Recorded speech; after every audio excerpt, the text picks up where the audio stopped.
Good afternoon, everybody. It's Friday the 13th. But I got a get out of jail free card today, and my boss told me to go home early, so I'm home early. But I got outside, and it was freezing out there, so I came home and turned the heater up, and I got me some hot chocolate that I got for Christmas and my cute little Be Kind cup. I'm going to indulge, and I have some cookies, and so I'm going to have a little snack this afternoon. But, you know, I've already done the trip home, and I've already had 3 parts, but I forgot about something. I forgot to tell you something, and it's important, and so I'm going to tell it to you. But first of all, I'm also going to tell you that for Christmas, my boss gave me this thing for my videos.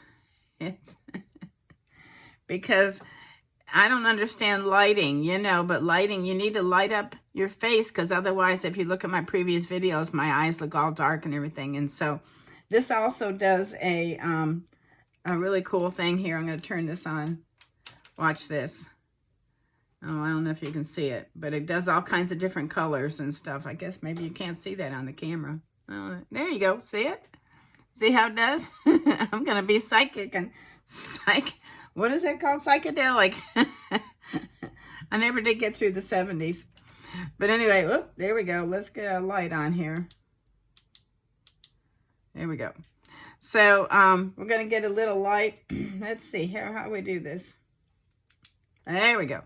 I can see. All right, so stay with me. I got something to tell you. But I'm going to start out with 1 Peter from my Sarah Young book, and 1 Peter and 2. And so it was 21, but I went down a little bit. And it says, I started with 20. It says, after all, what kind of credit is there if when you do wrong and are punished for it, you endure it patiently? But if when you do what is right and patiently bear suffering, this finds favor with God. I don't like that, do you? For as a believer, you've been called for this purpose, since Christ suffered for you, leaving you an example so that you may follow his footsteps. He committed no sin, nor was he no, there was never deceit found in him. While being reviled and insulted, he did not revile or insult in return. While suffering, he made no threats, but kept entrusting himself to him who judges fairly. That's a good lesson, isn't it? Good thing to remember, you know, because sometimes, I don't know about you, you know, but luckily I don't think fast on my feet. And when somebody upsets me or I get upset about something, I don't react very quickly, because I would certainly say and do things that I would regret. But I've even waited a little bit and thought about it, and still, still reacted poorly. So, but it's a good thing. But this is one of the things that reminded me. There was this book, there was this author, I don't know if I call him an author, his name was Voltaire, and he put out this book called Candide. And it was so antichrist, it was so bad, and in fact, it was banned in most of the world. And the guy, I think he's in hell today, but anyway, but it was all antichrist. The whole book was all about, like, can you believe this, that, you know, he wants you to suffer for righteousness and all this stuff. It was just mocking God through the whole book. And actually, there's a medicine on the market. I don't know if it's for cancer or blood pressure. I don't know what it is, but it's called Voltaire. I don't know if they pronounce it quite that right.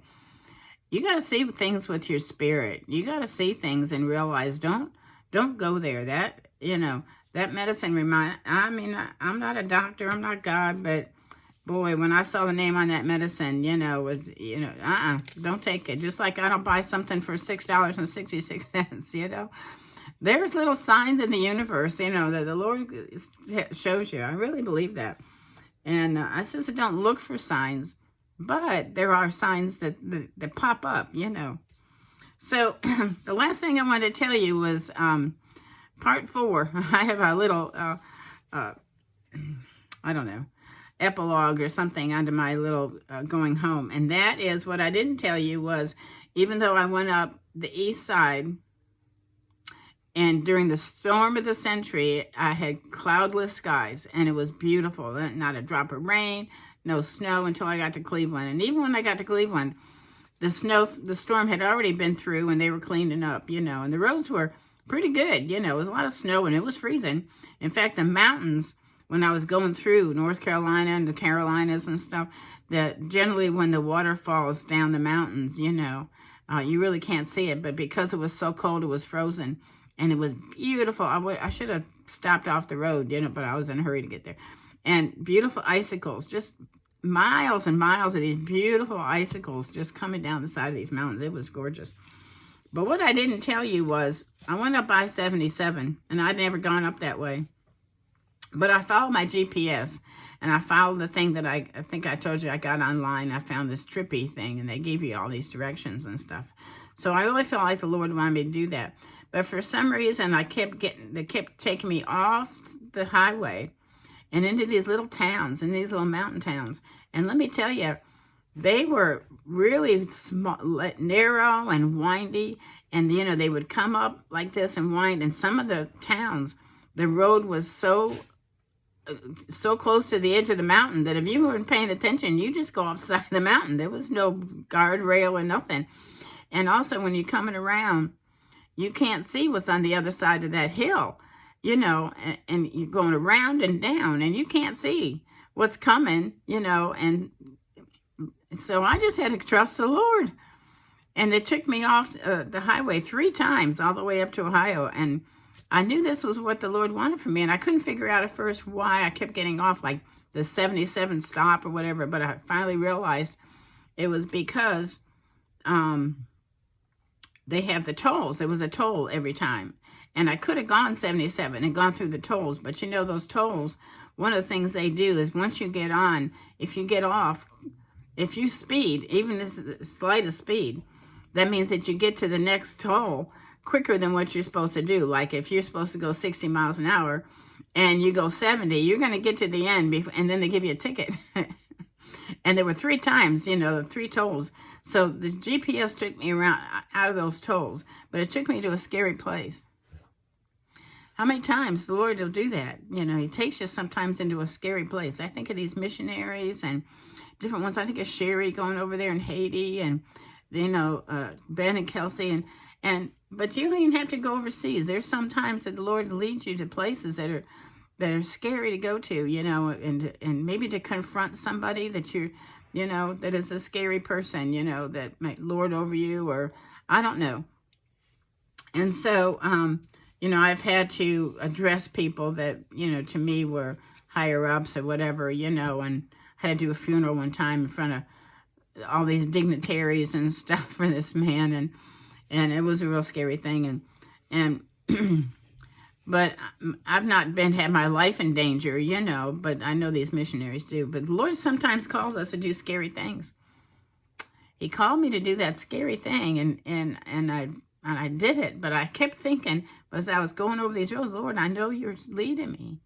I knew he was leading me this whole time, and I almost wanted to close my eyes, drive, but that's why I didn't stop too, because the whole thing was kind of scary, and so even though I know God was with me, and I might have, I don't know what I would have done if I didn't know. If I didn't know that I know that I know, that the Lord was with me and he was taking me through this, so I knew that. So I had the faith. I had the faith to believe that he was with me, and I knew that he was, because I never encountered anything that was, I kept going over, I'd go over that next hump and there would be nothing there. There was a few times that cars came, but I could see them coming, and there was no danger. There was no danger there. But the danger part, when you get over it and the other side, and something might have been there, so I never, but I came through these little towns. I saw deer, just prancing around the yards and stuff, and these cute little towns, it was Christmas, so they had all their Christmas decorations, so it was something fun to look at, instead of just that highway too. So I got off 3 times, and it was a good thing, even though it was scary. So as you follow the Lord, sometimes it's scary things, but it's always for your benefit, and you can always look and find the good. Look and find the good, even in the scary stuff. So I love you guys. And Jesus loves you so much more. I'll see you later. Bye.